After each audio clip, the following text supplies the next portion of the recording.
You don't belong in the VIP suite. The sentence didn't echo. It cut, sharp and deliberate, slicing through the quiet luxury of the marble-lined lobby like it had been rehearsed. Conversation slowed, glasses paused mid-air, and for a moment, every eye in the room shifted toward the woman standing at the velvet rope. Naomi Brooks didn't move. She stood there in a fitted black t-shirt, dark jeans, and clean white sneakers. Nothing about her outfit matching the polished suits and designer dresses surrounding her. And yet there was something else, something steadier, heavier than status symbols, that refused to shrink under the weight of that moment. She had seen this before.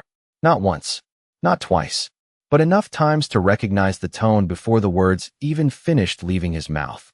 The manager, tall, confident, and far too comfortable in his authority, gave her a thin smile that didn't reach his eyes. VIP access is reserved for verified guests, he added, louder this time, making sure the nearby crowd could hear. Naomi's gaze didn't flicker. Not at him. Not at the security guard subtly stepping closer. Not at the couple standing behind her whispering just loud enough to be heard. She simply took a breath, slow and controlled, as if the air itself answered to her timing. 10 years earlier, she had stood in a different lobby, younger, hopeful, holding a confirmed reservation while a clerk told her there must be some mistake. She remembered the heat in her chest, the instinct to argue, to prove, to demand. She didn't do that anymore. That version of her had built something stronger than anger. The manager gestured toward the exit now, a small motion, but one filled with assumption. I'm going to have to ask you to step aside. A few guests turned fully, curiosity turning into quiet judgment. Somewhere to the left, a phone lifted just slightly, recording. Naomi noticed it without looking. She noticed everything. The security guard cleared his throat, preparing to act, but then she did something unexpected. She smiled. Not wide, not performative, just enough to shift the air in the room. Go ahead, she said softly, her voice calm but carrying further than his hat. The guard hesitated. The manager's smile faltered for half a second, just long enough to reveal uncertainty. Naomi reached into her pocket, pulling out her phone with unhurried precision, as if time itself had slowed to accommodate her. She glanced at the screen, then back at him. But before you do, she added, tilting her head slightly, you might want to check who you're asking to leave. The manager scoffed, the confidence snapping back into place like a reflex. Ma'am, I've seen enough. Naomi's eyes held his, unblinking, grounded, immovable. No, she replied quietly. You've assumed enough. And just like that, the room wasn't quiet anymore. It was waiting. The manager straightened his jacket as if fabric alone could restore control, but the shift in the room had already begun, subtle yet undeniable, like pressure building before a storm. Naomi Brooks did not raise her voice, did not step forward, did not do anything that looked like resistance, and that was exactly what unsettled him. People who did not belong usually argued, usually pleaded, usually tried to prove something. She did none of that. She simply stood there, grounded, as if the space itself had been built around her. The security guard glanced between them, uncertain now, his earlier confidence replaced by hesitation that crept into his posture. Naomi lowered her phone slightly, her thumb hovering over the screen, not rushed, not dramatic, just precise. Somewhere behind her, a woman whispered, "This does not feel right," and a man beside her nodded without taking his eyes off the scene. The manager cleared his throat again, louder this time, trying to reclaim the narrative. "We have protocols," he said, each word clipped, rehearsed. "And you are not authorized to access this area." Naomi tilted her head just slightly, studying him, not with anger, but with something far more cutting, recognition. She had seen this script before, different faces, same lines, same confidence built on assumption. Her voice came out calm, steady, impossible to ignore. "Then your system is about to teach you something." The words did not sound like a threat. They sounded like a fact. The manager let out a short laugh. Sharp and dismissive, but it did not land the way he expected. Too many eyes were watching now. Too many phones were raised just enough to capture what happened next. The junior concierge, barely older than 23, shifted behind the desk, glancing at the screen, then back at Naomi, then at the manager, as if caught between truth and hierarchy. Naomi noticed him. She noticed the hesitation, the the quiet conflict playing out in real time. "Run the name," she said, not louder, not harsher, just direct. The manager did not move. "I already told you," he snapped, though there was a crack now, small but real. Naomi's gaze did not break. "No," she replied softly. "You chose not to look." The silence that followed was heavier than anything said before. The concierge swallowed, fingers hovering over the keyboard, waiting for permission that was not coming. Naomi lifted her phone again, and this time she spoke into it, her tone unchanged, calm but deliberate. "Start the access mirror," she said. There was no explanation, no added context, just that one instruction. The manager frowned, confusion flashing across his face before irritation quickly replaced it. "This is not going to change anything," he said, but even he did not sound convinced anymore. Naomi lowered the phone, her eyes moving briefly across the room, taking in every witness, every reaction, every shift in energy. "It already has," she said. And in that moment, before any system updated, before any title was revealed, before any authority was confirmed, something invisible but undeniable flipped. The room no longer felt like it belonged to him. It felt like it was waiting for her.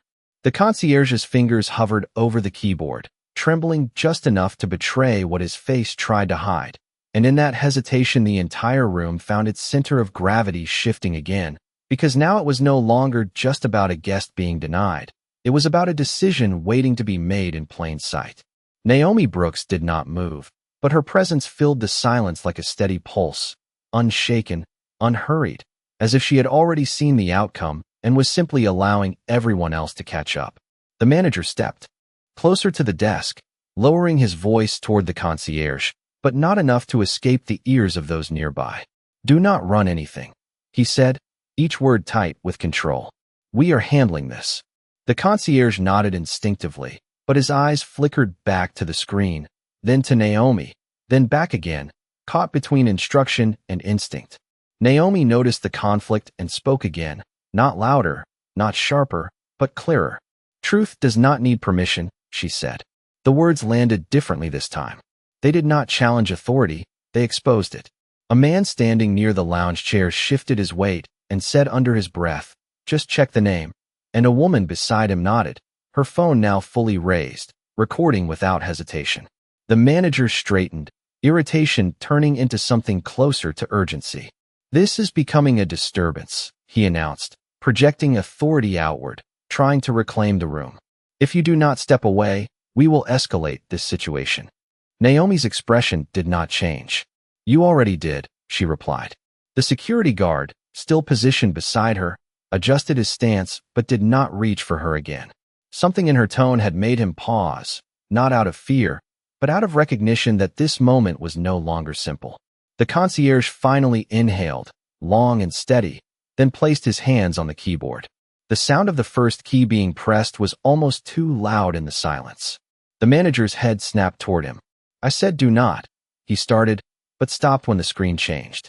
The concierge's eyes widened, just slightly, but enough. Naomi watched him, not the manager, not the crowd, just him. "Say it," she said softly. The concierge hesitated, then swallowed. There is an executive override on this reservation," he said, voice low but carrying. A ripple moved through the room, quiet but undeniable. The manager let out a short breath, forcing a laugh that no longer convinced anyone, including himself. "That does not mean anything," he said quickly. "Systems glitch all the time." Naomi tilted her head again, that same calm, measured motion. "Then keep reading," she said. The concierge's hands moved again, slower now, deliberate, as if every keystroke mattered. His posture changed, straightening, not out of confidence, but out of realization. "Owner-level clearance," he read, louder this time, the words landing like a shift in gravity. The room went still. Not quiet, not empty, but still, like everything was holding its breath at once. The manager did not speak immediately. He could not. Naomi finally looked at him again, her gaze steady, unwavering, carrying no anger, only certainty. "You tried to decide who belongs," she said. "Now the system is deciding for you." The words did not fade when they landed. They lingered, heavy and undeniable, settling into every corner of the room as if the walls themselves had heard them before anyone else could react. And for the first time, the manager did not immediately have a response ready, his confidence stalling just long enough to reveal something underneath it, something uncertain, something unprepared. Naomi Brooks did not step forward, did not raise her voice, did not claim anything beyond what had already been revealed, and that restraint carried more weight than any declaration ever could. The concierge slowly turned the screen outward, not fully, just enough for the manager to see what was already undeniable, and his expression shifted, not dramatically, not publicly, but in small fractures that only those paying close attention could catch. "This does not change protocol," he said finally, forcing the words out as if repetition could restore control, but even he heard the weakness in it. Naomi's gaze remained steady, her voice calm, almost reflective. "Protocol exists to protect the system," she said, "not to protect your assumptions." A quiet murmur moved through the crowd, no longer whispers of doubt, but recognition, agreement, something collective beginning to form. The security guard stepped back half a pace, not instructed, not commanded, just instinctively creating distance from a situation that was no longer what it seemed minutes ago. The concierge spoke again, this time with more certainty, reading directly from the screen. "Full building access authorization," he said, his voice steadier now. "All management systems linked." That was the moment the room shifted completely. Not loudly, not chaotically, but decisively, like a switch had been flipped somewhere no one could see. Naomi lowered her phone slightly, her thumb tapping once, a single motion, deliberate and precise. Across the lobby, one of the digital displays flickered, then another. It was subtle at first, a brief shift in brightness, a change in layout, something easy to miss unless you were already watching closely. But people were watching closely now. Every screen in view adjusted, not dramatically, but enough to draw attention, replacing promotional visuals with something else, something official, something real.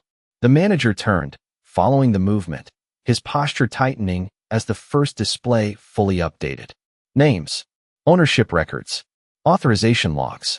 His own reflection caught faintly in the glass as he stared at the information he had refused to acknowledge moments earlier.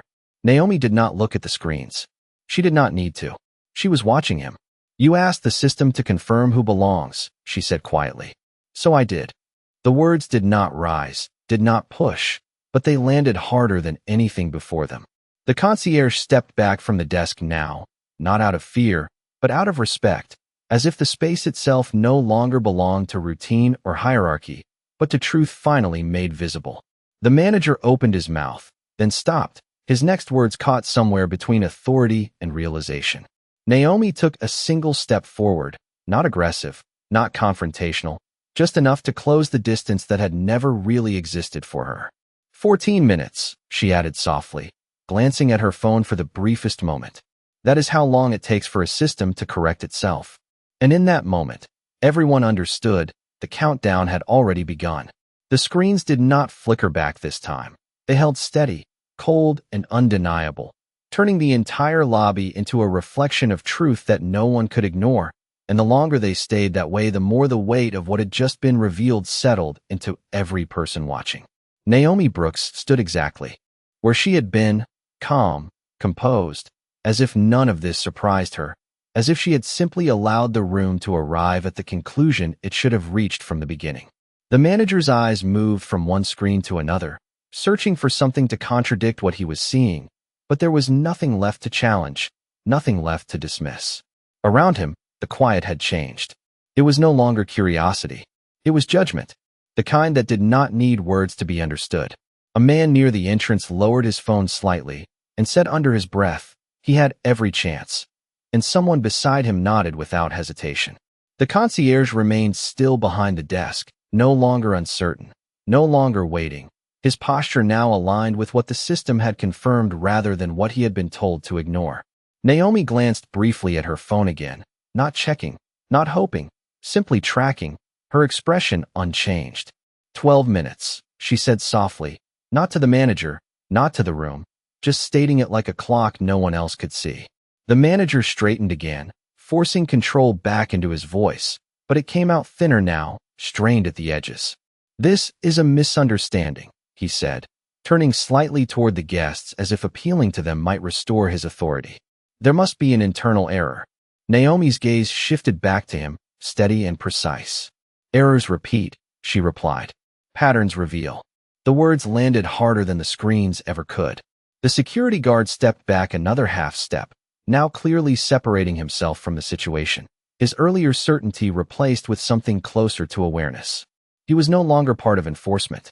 He was a witness. The concierge spoke again, this time without hesitation, his voice carrying cleanly across the lobby. All management credentials are currently linked to central authorization, he said. Any override will be logged. The manager turned sharply toward him, but stopped himself before speaking, the reality of that statement settling in before he could react. Every move now had consequence. Every word had record. Naomi did not raise her voice. She did not need to. You asked for verification, she said quietly. Now you are accountable to it. A woman near the lounge area folded her arms and shook her head slowly, not in confusion, but in recognition of something she had likely seen before, something that had just unfolded again in front of her. Another guest spoke up, louder this time, no longer whispering. You should have just checked her name. The sentence was simple, but it carried the weight of everything that had gone wrong. The manager exhaled, his composure slipping in small, visible ways, the kind that could not be corrected once noticed. Naomi took one final look at the screens, then back at him, her voice calm, final, and unmistakably certain. This was never about access, she said. It was about assumption. And as the seconds continued to pass, everyone in that room could feel it, not dramatic, not loud, but inevitable. The system was not preparing to respond. It was already in motion. The air in the lobby no longer felt neutral. It carried weight now, the kind that pressed quietly against every person standing there, forcing them to recognize what had already unfolded and what was still coming. And the longer the silence stretched, the more it became clear that control had shifted in a way that could not be reversed. Naomi Brooks remained still, her posture relaxed but grounded, her presence no longer questioned, no longer debated, just understood in a way that required no further explanation. The manager looked at the screens again, then at the concierge, then back at Naomi, as if searching for something that would allow him to reclaim even a fraction of what he had lost. But every direction led him back to the same truth. We can resolve this privately, he said finally, lowering his voice, stepping closer, his tone no longer public, no longer performative, but careful, almost cautious. Naomi did not move to meet him. You made it public, she replied, her voice even, measured, leaving no room for negotiation. The words settled between them like a line that could not be crossed back over. Behind them, the guests were no longer whispering. They were watching with intention now, their attention fixed not on the conflict, but on the outcome they could feel approaching. The concierge's screen updated again, a soft shift in light that drew attention without needing to demand it. He glanced down, then up, his expression changing once more, not in confusion this time, but in clarity. System update in progress, he said, his voice steady. Credential review initiated. The manager's jaw tightened, the meaning of those words landing before he could respond. Naomi glanced at her phone again, her thumb moving once, deliberate and precise. 9 minutes, she said quietly, as if marking time was the only thing left to do. The security guard, now fully disengaged, stepped further back, his role no longer relevant in a situation that had moved beyond physical presence and into something far more absolute. A woman near the center of the lobby lowered her phone slightly and spoke. Not loudly, but clearly enough to be heard. This is exactly how it happens, she said, and no one disagreed. Naomi's gaze moved briefly across the room, acknowledging the shift, the awareness, the quiet alignment forming among the witnesses. Then she looked back at the manager, her expression unchanged. You had information, she said. You chose assumption. The manager opened his mouth, then closed it again, the words he might have used no longer fitting the reality in front of him. The concierge straightened behind the desk, no longer hesitant, no longer caught between instruction and instinct. Management access flags have been triggered, he announced, reading directly from the system. Pending authorization review. The words echoed differently than anything before them. They did not escalate the situation. They concluded it. Naomi took a slow breath, her voice calm, almost reflective. Systems do not fail like people do, she said. They correct. The manager's shoulders dropped, just slightly, but enough for everyone to see. Around him, the space he once controlled no longer responded to him. It responded to her. And as the seconds continued to pass, each one measured, each one deliberate, it became undeniable to everyone in that room that this was no longer about a guest being denied. It was about a system reclaiming its truth, and it was already too late to stop it. The lobby no longer felt like a place of service. It felt like a moment suspended, stretched thin between what had already happened and what was about to unfold, and every second that passed only made that tension sharper, clearer, impossible to ignore. Naomi Brooks stood at the center of it without moving, without shifting, her presence steady in a way that made everything else seem unstable by comparison. The manager glanced toward the exit, then back at the desk, then at the screens again, as if searching for an escape that did not exist. And for the first time since this began, he looked smaller, not physically, but in the way his authority no longer filled the space around him. The concierge's screen updated again with a soft tone, subtle but unmistakable, and this time he did not hesitate to read it. Credential revocation sequence queued, he said, his voice clear, carrying across the room with a weight that no one could misunderstand. A ripple moved through the guests, not loud, not chaotic, but collective, a shared realization settling in all at once. Naomi glanced at her phone again, her expression unchanged, her tone calm. 6 minutes, she said quietly, marking time like a metronome no one could stop. The manager stepped forward, closer now, his voice lower, stripped of the earlier confidence that had once defined it. "We can correct this," he said, but the words sounded less like assurance and more like hope, and even he seemed to hear the difference. Naomi met his gaze, steady, unblinking. "It is already correcting," she replied. The security guard, now fully removed from the situation, shifted further back, his stance no longer aligned with enforcement but observation, as if he understood that whatever happened next would not involve him. A guest near the front spoke quietly but clearly enough for others to hear. He should have just listened, and the sentence carried more weight than any raised voice could have. The concierge's posture had changed completely now, no longer hesitant, no longer caught between instruction and instinct, but aligned with something far more concrete, the system itself. Access control has been reassigned to central authorization. He continued, reading each update as it appeared. Local management privileges pending removal. The manager's hand tightened at his side, a small movement, but one that did not go unnoticed. Naomi's voice remained even, almost reflective. "You thought control was something you could hold," she said. "It is something you are trusted with." The words did not accuse. They revealed. Another screen shifted in the background, then another, the updates spreading quietly across the space like a tide moving in, steady and inevitable. The manager looked at them, then back at Naomi, and for a moment, there was nothing left to say, nothing left to argue, nothing left to deny. Naomi took a slow breath, her gaze steady, her posture unchanged. "You measured me by what you saw," she said softly. "Now you are being measured by what you did." The room did not react loudly, but it responded, in stillness, in attention, in the quiet alignment of everyone witnessing the same truth at the same time. And as the countdown continued, each second deliberate, each update precise, it became undeniable that this was no longer a situation waiting to be decided. It was a decision already in motion, unfolding exactly as it was meant to. The room did not erupt, it did not fracture into chaos. It settled into something heavier, something quieter, the kind of silence that comes when everyone realizes they are witnessing a moment that cannot be undone.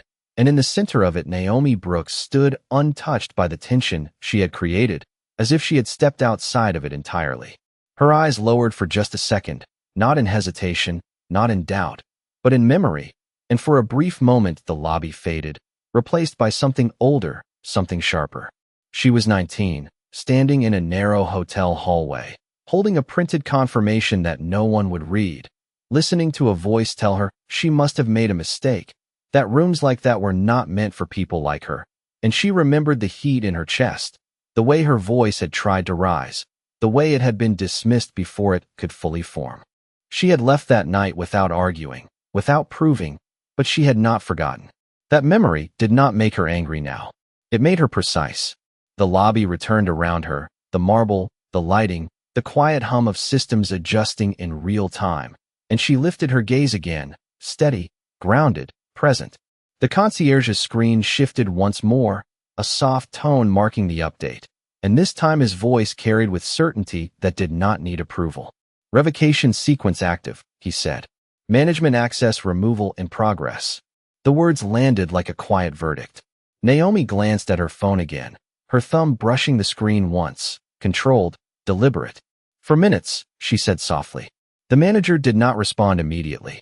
He stood there, watching the system he had relied on move without him, around him, past him, and for the first time he seemed to understand that this was not something he could interrupt, not something he could negotiate. A guest near the center of the room lowered her phone and said quietly. She never raised her voice, and the statement carried through the space with more weight than anything louder could have. Naomi's posture remained unchanged, her presence no longer questioned, no longer challenged, simply accepted in a way that required no further explanation. "This is not about one moment," she said, her voice calm, reflective, carrying across the room without force. "It is about a pattern." The manager looked at her, really looked at her this time, not at her clothes, not at her presence, but at her, and whatever he saw there left him without a response. The concierge continued, reading each update as it appeared, his voice steady, aligned with the system rather than the hierarchy that had once controlled him. "All local management privileges revoked," he said, awaiting final confirmation. Naomi took a slow breath, her gaze steady, her tone unchanged. "You thought this was about access," she said. "It was never that small." The room did not move, did not react, but it understood, in the stillness, in the attention, in the quiet agreement forming among the witnesses.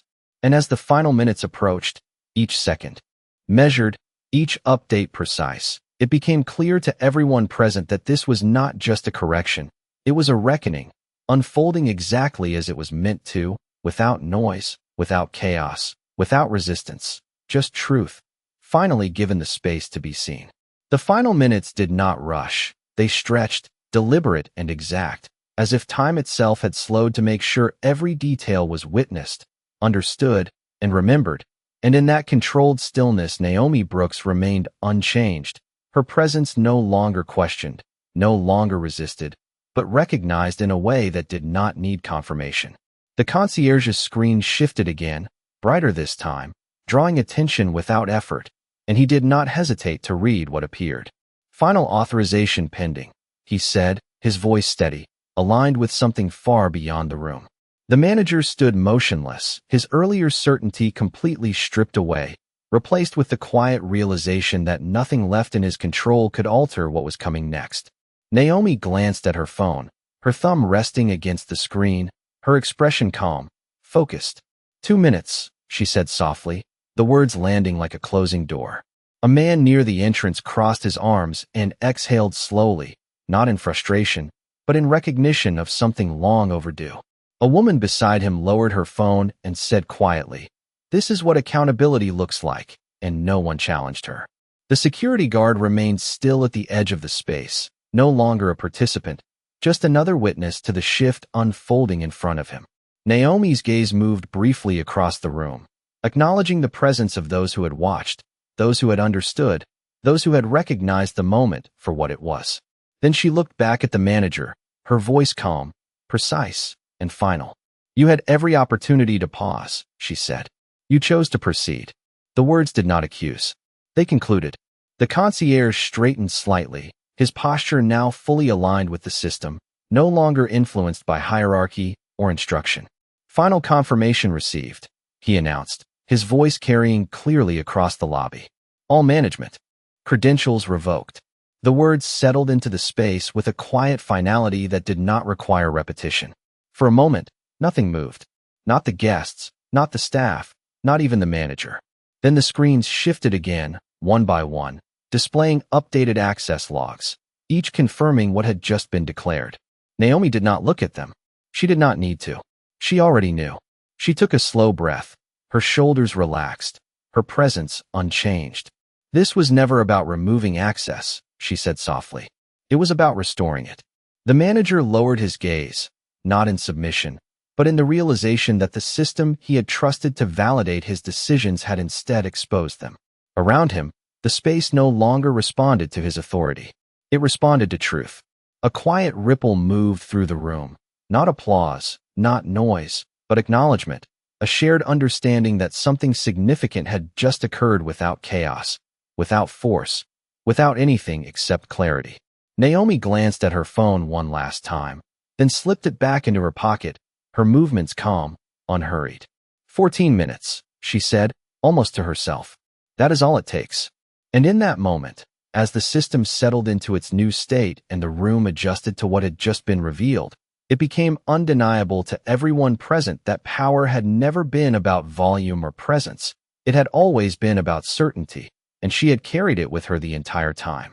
The room did not celebrate. It did not erupt into applause or loud reactions. It absorbed what had just happened in a quiet, collective understanding, the kind that settles deep and stays long after the moment ends. And in that stillness, Naomi Brooks remained exactly as she had been from the start, composed, grounded, untouched by the chaos that had tried to form around her. The screens held their new state, clear and undeniable, reflecting a system that had corrected itself without hesitation, without delay, and without asking for permission. The manager stood where he was, no longer directing, no longer speaking, his authority reduced to something that could not reach beyond his own silence. Naomi took a single step forward, not to confront, not to dominate, but to close the distance that had always been artificial. Her presence now filled the space fully, not because she demanded it, but because nothing else could stand against it. You thought this was about control, she said, her voice calm, steady, carrying through the lobby without effort. It never was. The words landed with a finality that did not invite response. The concierge stepped back from the desk, not out of uncertainty, but out of recognition, his role no longer to interpret or decide, but simply to witness what had already been decided. A guest near the front shook his head slowly, not in disbelief, but in reflection, as if replaying the moment from the beginning and seeing it clearly for the first time. Naomi's gaze moved briefly across the room, acknowledging the presence of those who had watched, those who had understood, those who had recognized the shift not as something dramatic, but as something necessary. Then she looked back at the manager, her expression unchanged, her tone even. You did not fail because you did not know who I was, she said. You failed because of how you treated someone you thought did not matter. The sentence did not rise. It settled, and in that settlement, it carried more weight than anything louder ever could. The manager's shoulders lowered, just slightly, but enough to reveal that what had been taken from him was not just access, but certainty, the belief that his judgment would go unchecked. Around him, the space no longer responded to his presence. It responded to truth. Naomi reached into her pocket and adjusted her phone, not to call, not to command, but simply to move forward, her actions no longer tied to the moment that had just passed. This place was built to represent excellence, she continued, her voice calm, reflective. Not assumption. A woman near the lounge area nodded slowly, her expression thoughtful, as if the words had connected to something beyond the room itself. The security guard remained at a distance, his posture relaxed now, no longer aligned with enforcement, but with awareness. Naomi took another small step, her presence steady, her tone unchanged. You do not protect a system by misusing it, she said. You weaken it. The words settled into the space with quiet precision. No one interrupted. No one challenged. There was nothing left to argue. The system had already spoken. And as the moment came to its natural end, without noise, without spectacle, it became clear to everyone present that what had just happened was not just a correction of access. It was a correction of perspective, one that would not be easily forgotten, because it had been witnessed, understood, and most importantly, revealed without a single raised voice. The moment did not end when the system updated. It expanded, stretching beyond the screens, beyond the lobby, settling into the people who had witnessed it. And for the first time since it began, the energy in the room shifted from tension to clarity. the kind that leaves no room for confusion or reinterpretation. Naomi Brooks did not turn away immediately.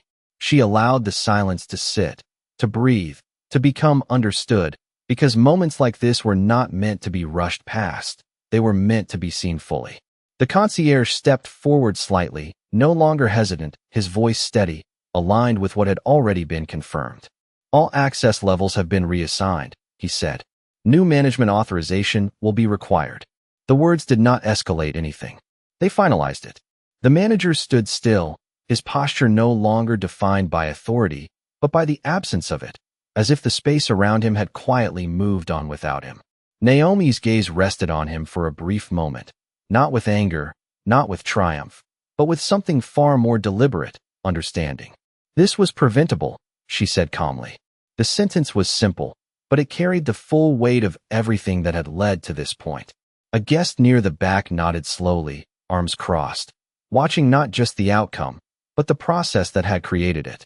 Another voice followed, softer but clear. All he had to do was listen. Naomi turned slightly, her attention shifting across the room, acknowledging the presence of those who had spoken, those who had watched, those who had understood without needing explanation. Listening requires respect, she replied, her tone even, not assumption. The words settled into the space with quiet precision. The security guard, still at a distance, adjusted his stance, no longer part of any authority structure, just another observer to a moment that had unfolded beyond his role. The concierge moved from behind the desk now, not to intervene, but to reposition himself within a space that had fundamentally changed, his earlier uncertainty replaced with quiet alignment. Naomi took a slow breath, her posture relaxed, her presence steady. This building does not define value, she said. People do. The statement did not rise. It anchored. A woman near the lounge area lowered her phone completely now, no longer recording, simply present, her expression thoughtful, as if the moment had shifted from something to capture into something to carry. The manager finally looked up, his voice low, uncertain, stripped of the certainty it once held. I did not know, he said. Naomi met his gaze, steady, unwavering. That was never the problem, she replied. The words did not accuse. They clarified. The silence that followed was not empty. It was full, filled with understanding, with reflection, with the quiet realization that what had happened was not about a mistake, but about a choice. Naomi stepped back slightly, not retreating, but releasing the moment, allowing it to settle where it needed to. The system corrected itself, she said softly. Now it is your turn. And as she turned her gaze away, the room remained still, not because it had nothing left to say, but because everything that needed to be understood had already been made clear. The room did not return to normal. It redefined itself, quietly, completely, as if the space had been reset not by force, but by truth finally acknowledged. And in that shift, Naomi Brooks stood no longer at the center of conflict, but at the center of clarity, her presence steady, her purpose already fulfilled. The concierge moved with intention now, no hesitation left in his actions, accessing the system with confidence that came not from authority, but from alignment. Temporary leadership. Protocols activated, he said, his voice calm and clear. Executive oversight in place until reassignment is confirmed. The words did not introduce uncertainty. They removed it. The manager remained still, the weight of everything that had unfolded settling fully now, no longer something to resist, no longer something to reinterpret. Naomi turned slightly, her gaze moving across the lobby, not searching, not evaluating, simply observing the people who had witnessed what had taken place, each one carrying a piece of the moment with them. A guest near the entrance stepped forward just enough to be heard. You changed this place in minutes, he said quietly. Naomi paused, her expression calm, thoughtful. No, she replied. It revealed itself. The distinction settled into the space, simple but undeniable. The concierge continued working, the system responding with quiet efficiency, screens updating, access logs confirming, every detail aligning with what had already been set in motion. Naomi took a slow breath, her shoulders relaxed, her posture unchanged. Systems reflect behavior, she said, her voice even. They do not create it. A woman near the lounge area nodded slowly, her expression no longer tense, but reflective, as if the moment had shifted from something unexpected into something understood. The security guard remained at a respectful distance, no longer uncertain, no longer reactive, simply present, aware that what had happened had moved beyond roles and responsibilities into something more fundamental. The manager finally shifted, not to regain control, but to stand within the reality that had replaced it, his voice low, measured. "What happens now?" he asked. Naomi met his gaze briefly, her expression steady, her tone calm. "Now the standard is clear," she said, "and it will be upheld." The words did not threaten. They defined. The concierge stepped forward again, this time not behind the desk, but beside it, repositioning himself within a space that no longer operated the way it had before. "Audit log secured," he said. "Incident fully documented." Naomi gave a small nod, acknowledging not the action, but the accountability behind it. She turned slightly toward the VIP corridor, the very space she had been denied moments earlier, her movement calm, unhurried, as if nothing about this required urgency anymore. She paused just once, glancing back at the room, at the people, at the shift that had taken place without noise, without force, without anything except clarity. "This is what alignment looks like," she said softly. And with that, she continued forward, not as someone reclaiming access, but as someone who had never truly lost it, leaving behind a room that no longer questioned what it had just witnessed, but carried it forward as something understood, something that would not easily be forgotten. Naomi Brooks walked forward without hesitation, her steps measured, quiet against the polished floor, not reclaiming space, but moving through what had always been hers.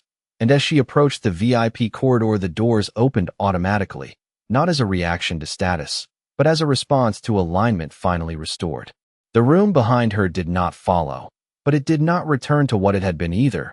It held on to the moment, each person standing in a silence that felt different now, heavier in meaning, lighter in confusion. The concierge remained near the desk, watching her pass with a new understanding in his posture, not just of her, but of the system he had been part of, the one that had nearly failed and then corrected itself in front of him. The manager stood where he had been, but the space around him no longer responded, no longer deferred, no longer carried the weight it once had. And for the first time, he seemed to understand that authority had never belonged to him. Only responsibility had. Naomi paused just before entering fully, not turning back immediately, but allowing the moment to settle one final time, her voice calm, steady, carrying without force. "Power does not announce itself," she said. "It reveals itself when tested." The words moved through the room, not loud, not sharp, but permanent, the kind that stays long after sound fades.